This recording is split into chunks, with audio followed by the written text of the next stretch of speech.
frente a ciertas cosas o cuando enfrenta ciertas situaciones. Alguien le preguntó a una señora, ¿qué hace usted cuando se encuentra en un basurero emocional? Y ella contestó, pues para olvidarme del asunto, voy y me compro un sombrero. Su esposo, al escuchar decir eso, hizo el siguiente comentario. Ahora me explico por qué tus sombreros son tan raros.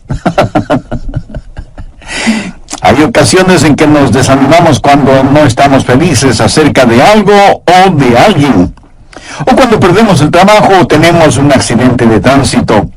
O cuando alguien nos dice algo negativo sobre nosotros. Pero no me refiero a esto. Hablo de la depresión.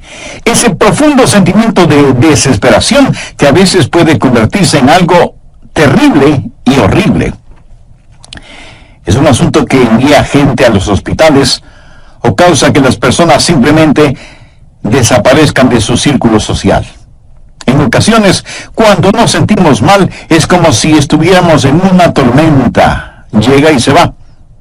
Pero la depresión es como una neblina que está constantemente presente, bloqueando el sol que trata de llegar a nuestras vidas. Y quiero que piense conmigo primero en lo que voy a llamar el serio problema de la depresión. Ahora sí, veamos el Salmo 42:5. ¿Por qué te abates, oh alma mía, y te turbas dentro de mí? El rey David escribió estas palabras, y él estaba deprimido, y estaba hablando consigo mismo. Hago un breve paréntesis aquí para informarle que el Instituto Nacional de Salud Mental reportó que la depresión es, tristemente, un negocio de más de $1 billón anuales. O sea, lo que la gente gasta para ser tratada de depresión. Y en lo que yo investigué para preparar este mensaje, descubrí que hay millones de norteamericanos que sufren de depresión. Y supongo que esa es una lamentable realidad en todos los países del mundo. ¿Sabe usted que es muy difícil animar a una persona que sufre de depresión? Tal pareciera que nada le hace sentir mejor. Por eso digo que la depresión es un problema serio, y quiero compartir con usted una lista que encontré que describe lo que es la depresión. Esta lista le revelará si usted o un miembro de su familia o algún amigo sufre los efectos de la depresión. La depresión es un sentimiento de pasividad y apatía, un continuo estado de tristeza, una actitud de que nada está bien, o peor aún, nada vale la pena. Es un constante estado de desesperanza, un sentimiento de que a nadie le importo, o nadie me entiende, nadie me acepta. Es vivir en un constante estado de preocupación y de ansiedad. Eso es depresión. ¿Quiere saber si usted está deprimido? Aquí está la lista para que se haga una honesta evaluación. ¿Ha perdido toda iniciativa? Tal vez súbita o lentamente usted siente que quiere tirar la toalla. Siente repentinos deseos de llorar sin causa aparente. Se despierta de pronto por la noche y ya no puede volver a dormir. Se despierta por la mañana sintiéndose fatigado. Siente dolores no bien definidos en todo su cuerpo. Se encuentra a veces pensando en su propia muerte o con pensamientos suicidas. ¿Alguna vez suspira incesantemente o como si algo pesado le oprimiera el pecho? Ha llegado al punto de no confiar en su propio juicio y le es un verdadero problema el tomar alguna decisión. Se vuelve a veces irritable y choca o pelea fuertemente con otros sin ninguna razón aparente.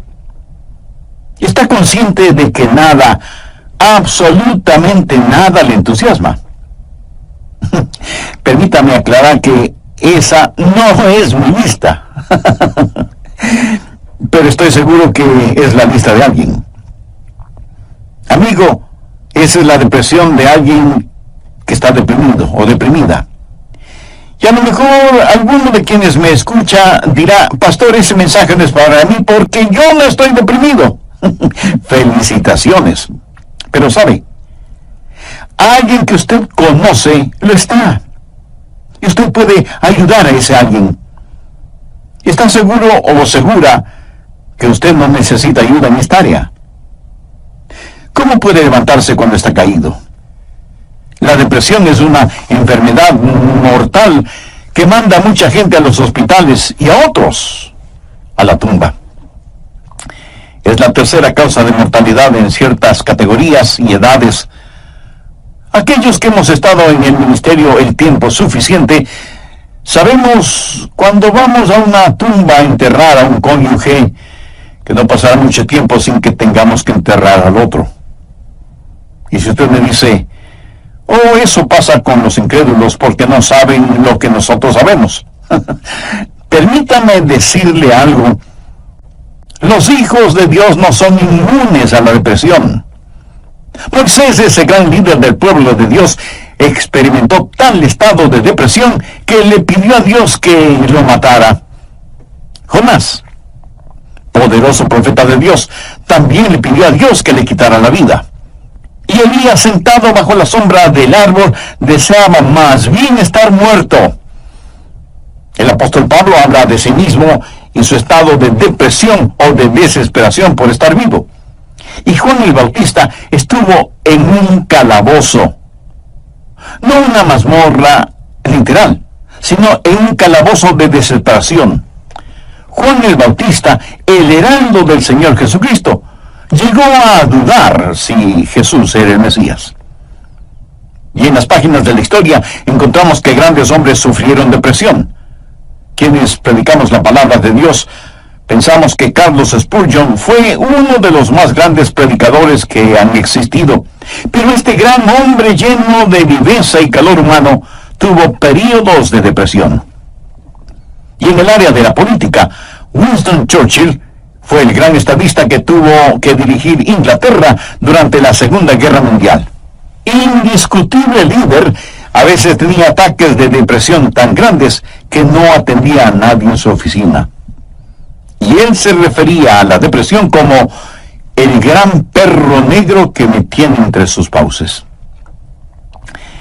Cuando el rey David en el Salmo 42:5 dice, ¿por qué te abates, oh alma mía, y te turbas dentro de mí? Exteriormente, cuando esto sucedió, él tenía la razón de estar deprimido.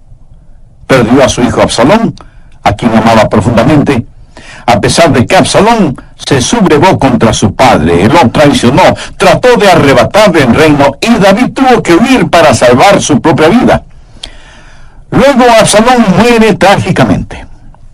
En 2 Samuel 18:33 leemos, entonces el rey se turbó y subió a la sala de la puerta y lloró, y yendo decía así, hijo mío, Absalón, hijo mío, Absalón, ¿quién me diera que muriera yo en lugar de ti? Absalón, hijo mío, hijo mío. David huyó para salvar la vida.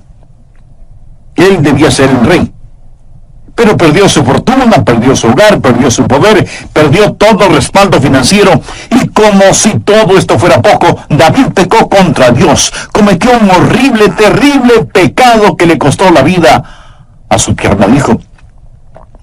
Y luego su hija fue violada por su propio hermano, y tuvo una esposa que fue asaltada sexualmente, y ahora su hijo rebelde, Absalón, había encontrado la muerte en forma trágica. La nación sobre la cual David se suponía que era rey estaba en turbulencia. Así que exteriormente David tenía toda la razón para estar deprimido. Las cosas no podían estar peor que lo que estaban. ¿Por qué te abates, oh alma mía, y te turbas dentro de mí? Este salmo es un caso clínico de depresión. En primer lugar, David tuvo lo que yo llamo sequedad espiritual. Miremos, por favor, los primeros 2 versos de este Salmo 42. Como el ciervo brama por las corrientes de las aguas, Así clama por ti, oh Dios, el alma mía. Mi alma tiene sed de Dios, del Dios vivo. ¿Cuándo vendré y me presentaré delante de Dios? David está sediento de Dios, pero siente como que si Dios estuviera lejano. David se siente como un ciervo rodeado por una jauría de perros de caza. Siente su sequedad espiritual, siente el temblar de su alma y piensa que a lo mejor Dios ya se olvidó de él. Mire lo que dice en el verso 9. Diré a Dios, roca mía, ¿por qué te has olvidado de mí? David está sediento de Dios, pero Dios parece que estuviera a años luz de distancia. ¿Dónde estás tú, Dios? ¿Por qué te has olvidado de mí? Sequedad espiritual. Dios no se había olvidado de él. Ese no es el punto. Y el rey continúa solamente en el verso 3 diciendo, fueron mis lágrimas mi pan de día y de noche. Y aquí me imagino a David llorando incontrolablemente, este poderoso hombre de Dios, ahora llorando como una criatura.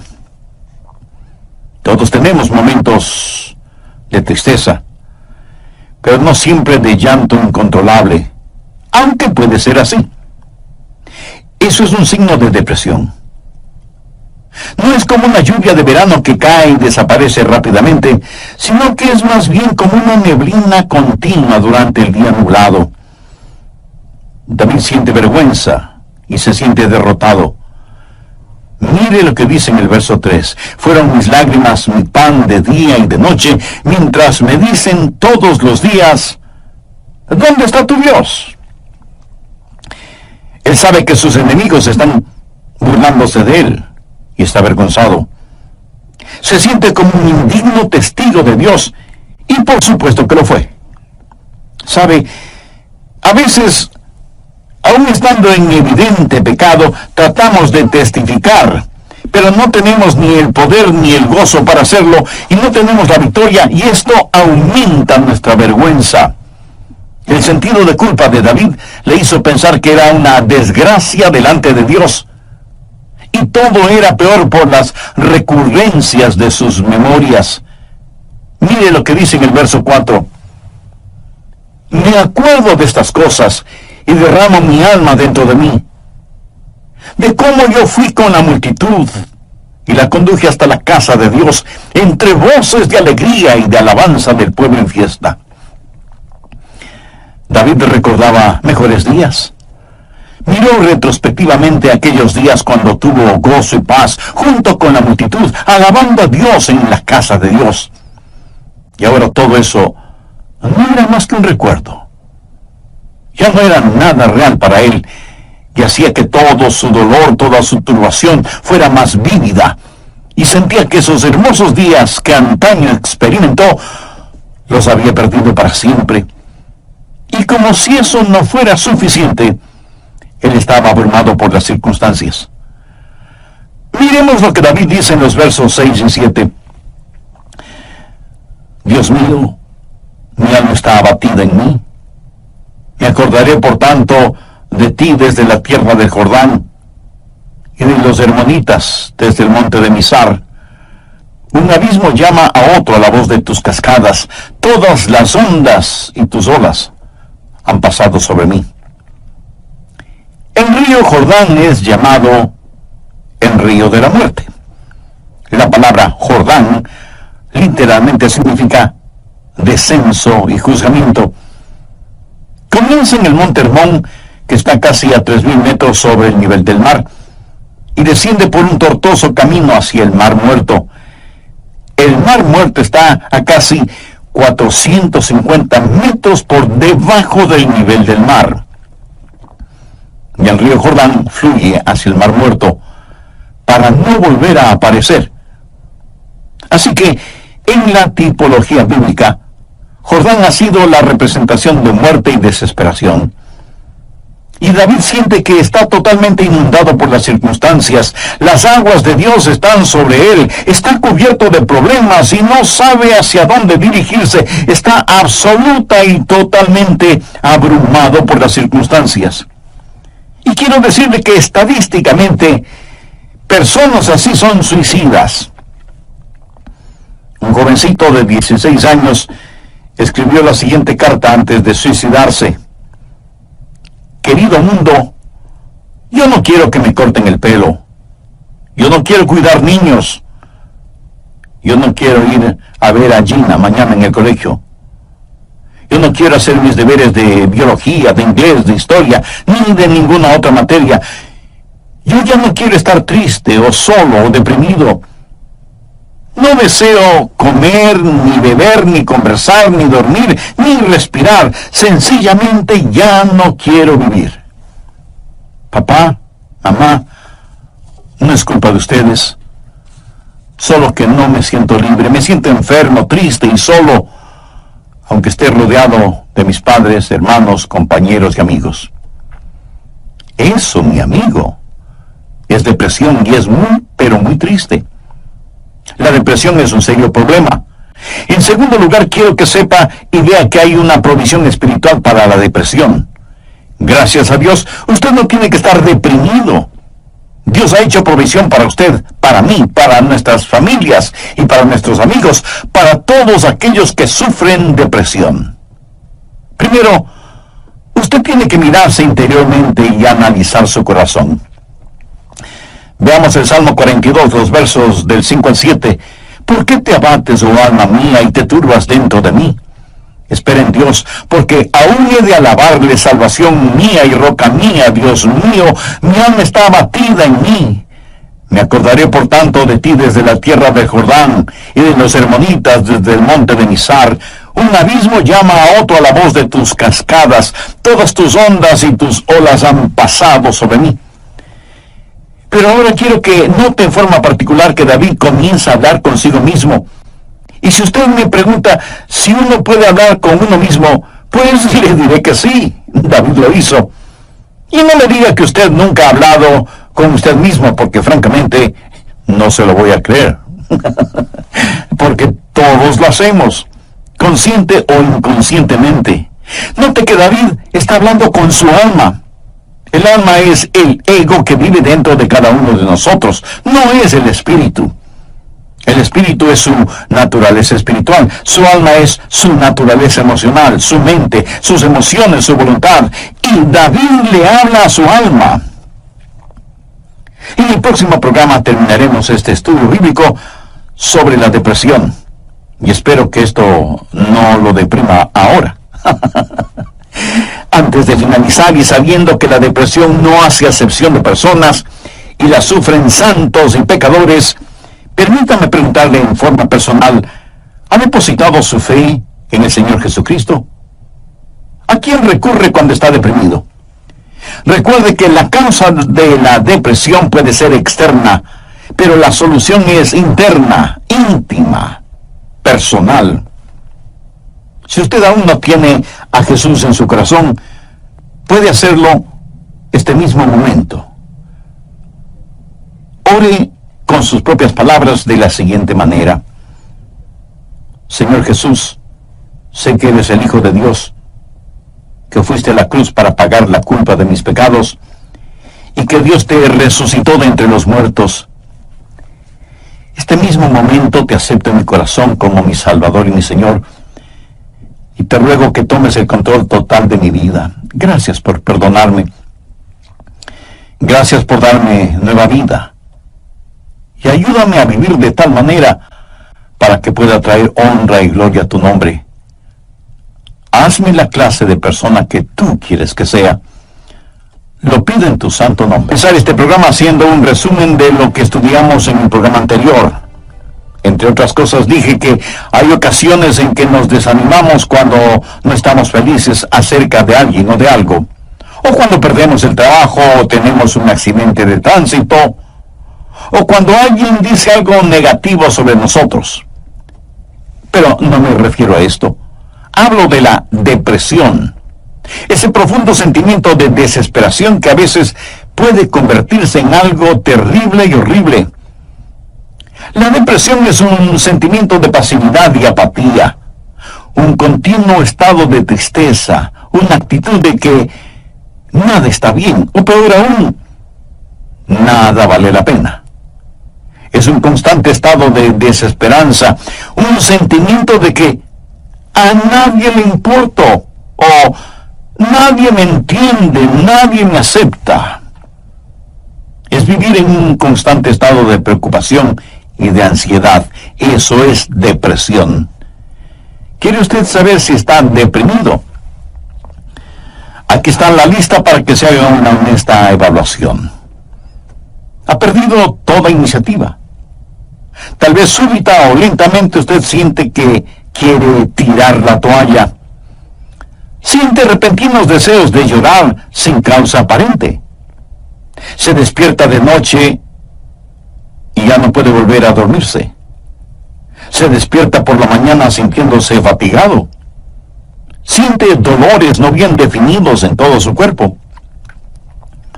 Se encuentra a veces pensando en la propia muerte, la suya, o con pensamientos suicidas. ¿Alguna vez suspira incesantemente o como si algo pesado le oprimiera el pecho? Ha llegado al punto de no confiar en su propio juicio y le es un verdadero problema en tomar alguna decisión. Se vuelve a veces irritable y choca o pelea fuertemente con otros sin ninguna razón aparente. Y está consciente de que nada, absolutamente nada le entusiasma.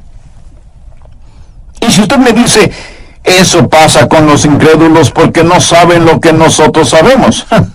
Permítame decirle algo, los hijos de Dios no son inmunes a la depresión. Moisés, ese gran líder del pueblo de Dios, experimentó tal estado de depresión que él le pidió a Dios que lo matara. Jonás, poderoso profeta de Dios, también le pidió a Dios que le quitara la vida. Y Elías, sentado bajo la sombra de un árbol, deseaba más bien estar muerto. El apóstol Pablo habla de sí mismo y su estado de depresión o de desesperación por estar vivo. Y Juan el Bautista estuvo en un calabozo, no una mazmorra literal, sino en un calabozo de desesperación. Juan el Bautista, el heraldo del no, tuvo periodos de depresión. Y en el área de la política, Winston Churchill fue el gran estadista que tuvo que dirigir Inglaterra durante la Segunda Guerra Mundial. Indiscutible líder. A veces tenía ataques de depresión tan grandes que no atendía a nadie en su oficina. Y él se refería a la depresión como el gran perro negro que me tiene entre sus fauces. La nación sobre la cual David se suponía que era rey estaba en turbulencia. Así que exteriormente David tenía toda la razón para estar deprimido. Las cosas no podían estar peor de lo que estaban. ¿Por qué te abates, oh alma mía, y te turbas dentro de mí? Este salmo es un caso clínico de depresión. En primer lugar, David tuvo lo que yo llamo sequedad espiritual.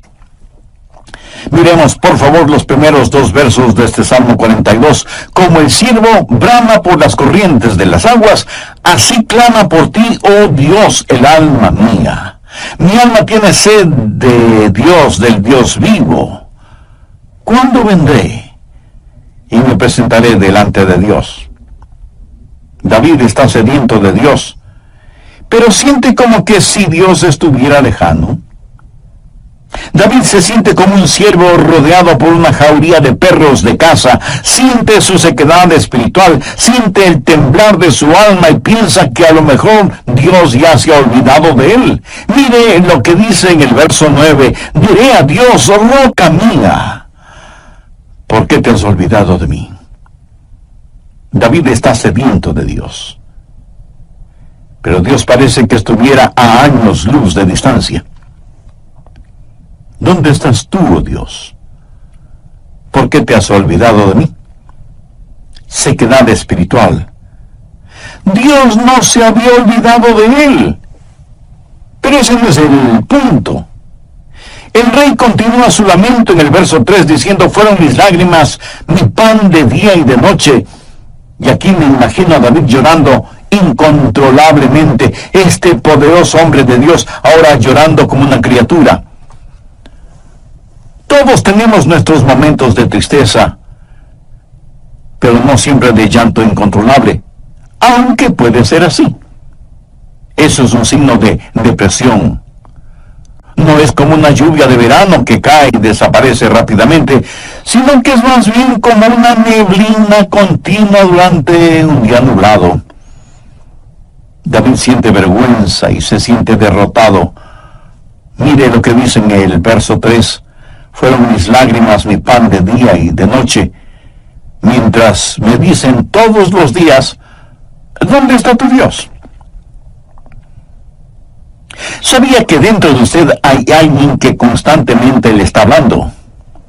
Es la vieja naturaleza, su alma no redimida ni santificada.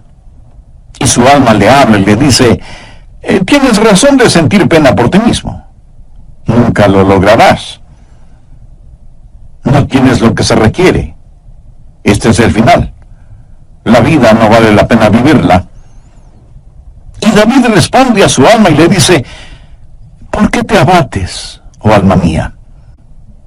Y este es el momento en que usted toma control, sostiene firmemente a su alma frente a usted, le mira directamente a los ojos y le habla. Eso es lo que David hizo cuando le dijo, alma, ¿por qué te sientes así? Usted tiene que mirarse íntimamente, interiormente y analizar su corazón. ¿Por qué está deprimido? Yo no estoy diciendo que no tiene razón para estar deprimido.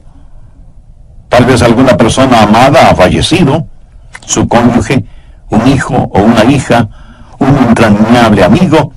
Si eso es verdad, entréguele su dolor a Dios, comparta su pena con quienes le aman y tenga en cuenta que a pesar de cómo se sienta, la vida no ha terminado para usted.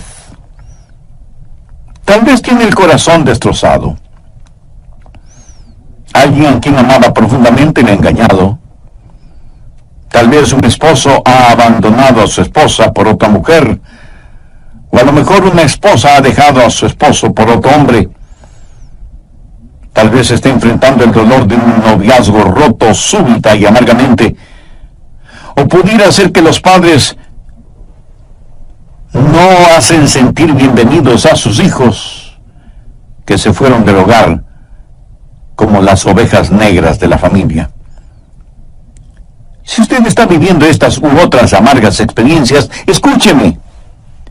Rehúse el estar rumiando estas cosas una y otra vez. Eso no es bueno.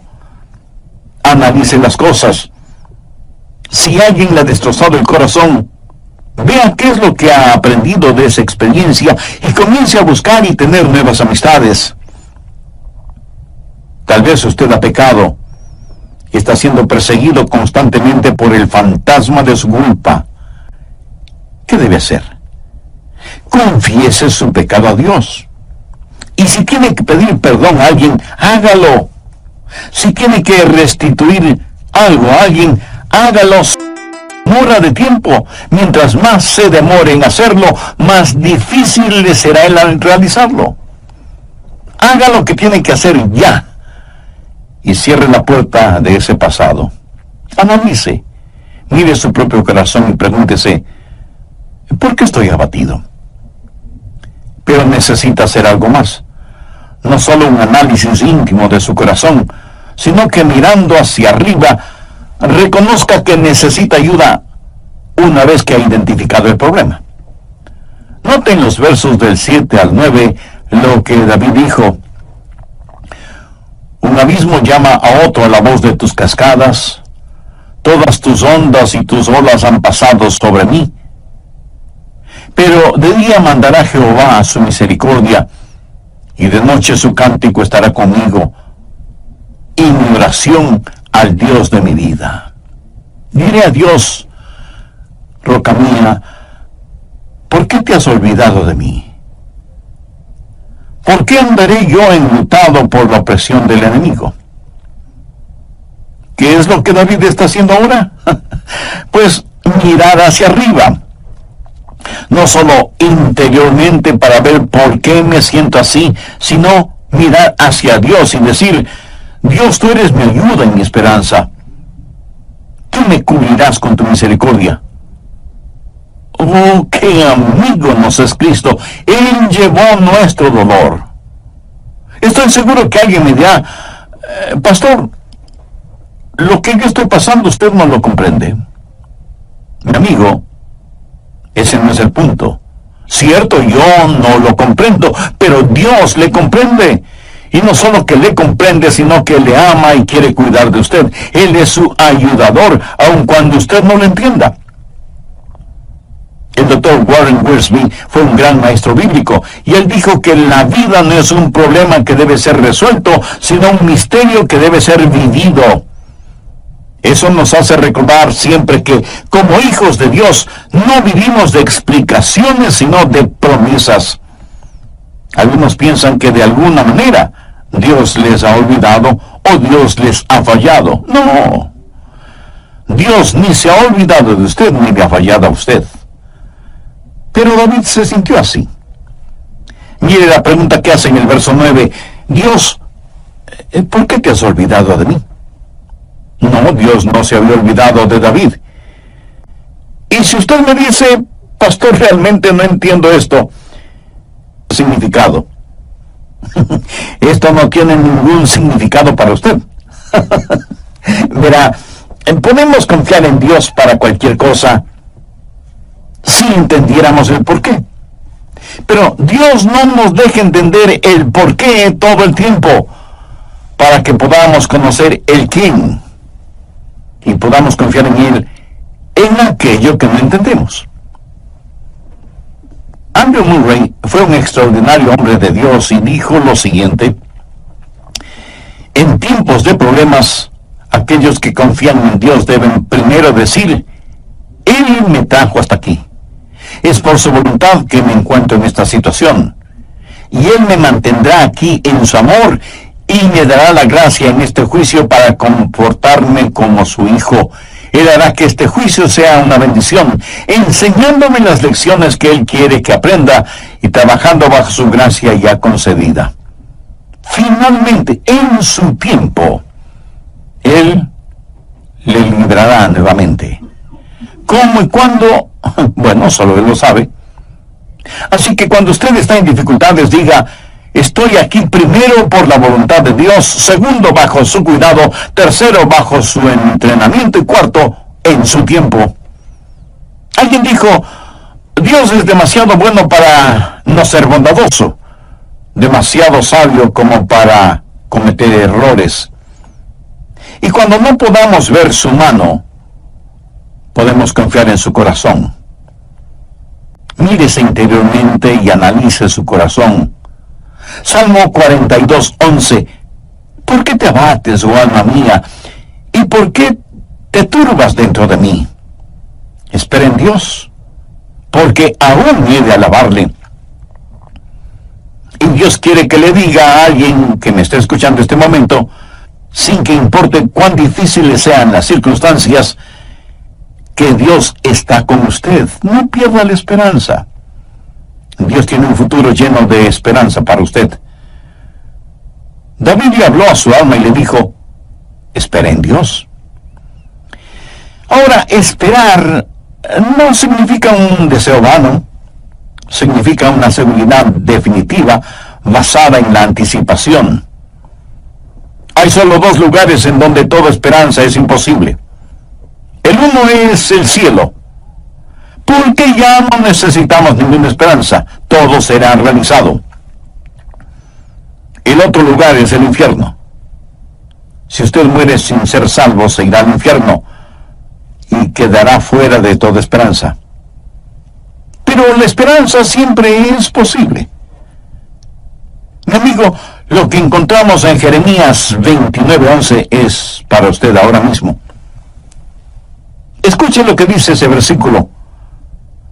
Porque yo sé los pensamientos que tengo acerca de vosotros, dice Jehová, pensamientos de paz y no de mal, para daros el fin que esperáis. O sea, un futuro y una esperanza.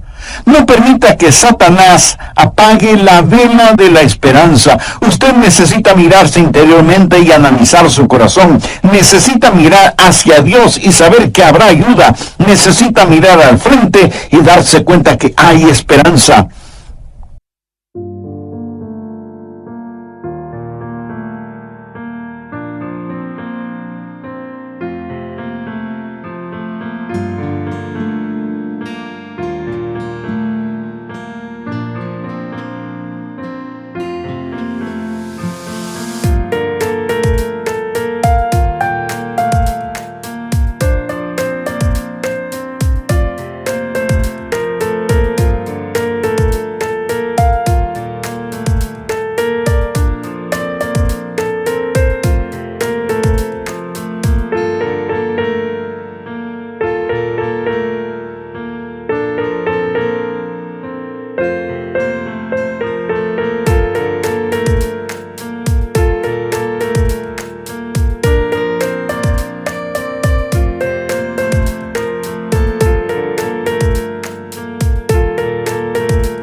Dios transformará su calvario en una Pascua y convertirá cada una de sus lágrimas en perlas.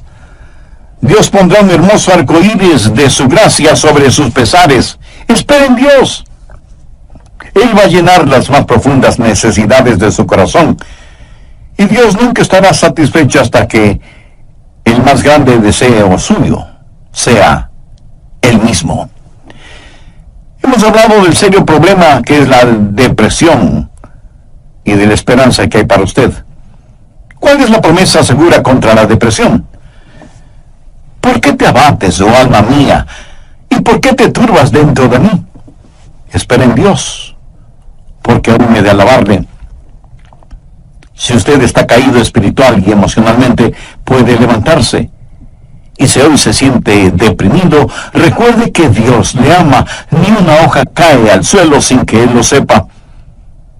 Sé que a veces abrazamos a las personas, les damos unas palmaditas en la espalda y les decimos que las cosas van a mejorar. Oiga, mi amigo, escúcheme.